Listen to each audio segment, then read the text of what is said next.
The Israeli-Palestinian debate is anything but easy.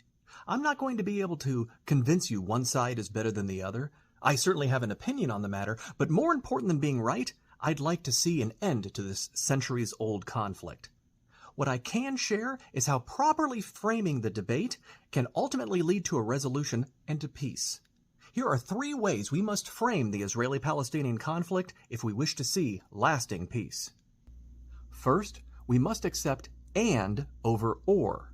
We must resist the calls for wholesale acceptance of one side as morally superior to the other. Now, you may believe one side to have more merit than the other, and I won't try to convince you otherwise. However, for there to be any chance at lasting peace, we must accept that both the Israeli and the Palestinian positions are morally problematic.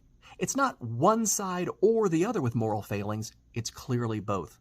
And nations like the United States, Iran, and others with sway in the region must condemn both the October 7th killing with kidnapping, as well as the murder of tens of thousands of Gazans. We must refuse to accept Hamas and any other organization that calls for the utter destruction of Israel, and we must refuse to accept Israel's sole claim of irrevocable dominion over land not granted it at its founding. There's a lot of history here, and there's a lot of, but what about this, and what about that, and who started this, and who started that? It's complicated, I get it. I'm not trying to oversimplify things, but don't kill the messenger. Public recognition that both sides bear some moral responsibility is of utmost importance if there's going to be any chance at peace. Second, the rhetoric must change. Those in power must stop using hyperbole and hyper-exaggerated language to describe this conflict. Words like apartheid, Holocaust, genocide, and others have very specific meanings, and they don't apply to this conflict for reasons we can discuss. Now, I know exactly why these words are being used. They apply a filter that, once accepted, immediately renders moot any other argument on the other side.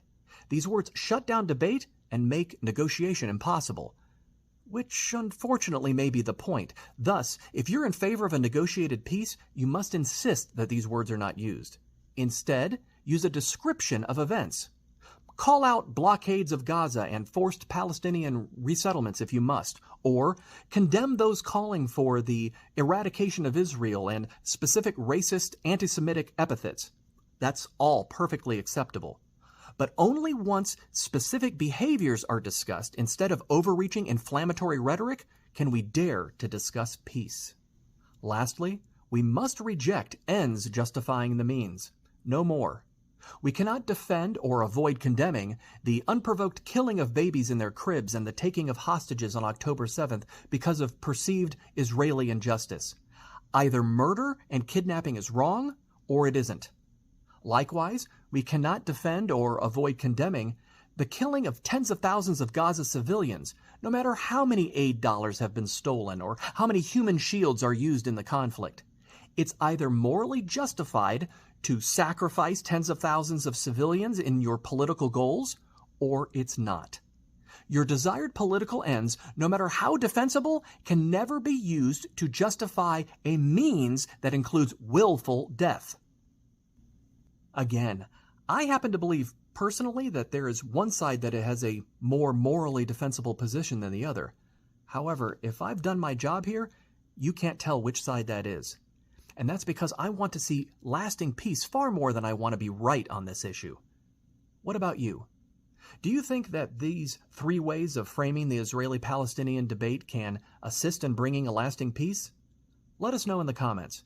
If you can be kind and you can be curious, you can be in the comments.